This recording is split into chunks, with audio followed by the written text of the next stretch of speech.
Alamin natin ang sitwasyon sa ilang COMELEC checkpoints. Ngayon simula na ng campaign period.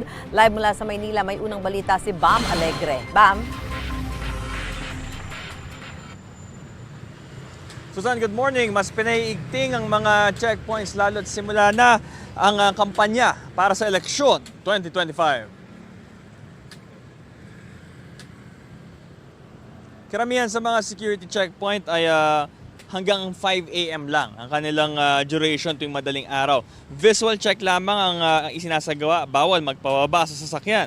Bawal din halughugin ang loob ng mga vehicle. Naka-uniform dapat ang mga pulis at dapat maliwanag ang lugar kung saan nakasetup ang mga checkpoint. Halimbawa na lamang yung sa may ilalim ng nagtahan na bridge dito sa may PCP 8 sa Maynila.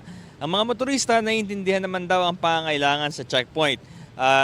Okay raw sa kanila ito para sa seguridad sa lugar. Pakinggan natin ang pahayag ng in-charge na pulis kanina dito sa ating checkpoint na binisita. So far, okay naman po. Smooth naman yung pagkandak natin ng checkpoint ngayong umaga. Wala namang aberyang nangyari. At maayos naman. At normal naman yung sitwasyon natin.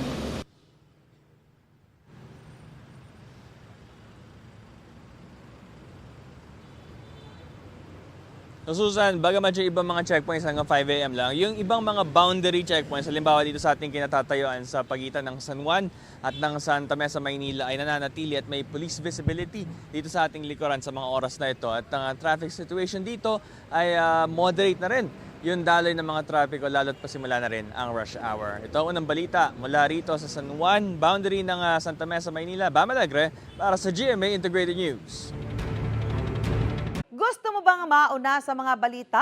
Mag-subscribe na sa GMA Integrated News sa YouTube at tumutok sa unang balita.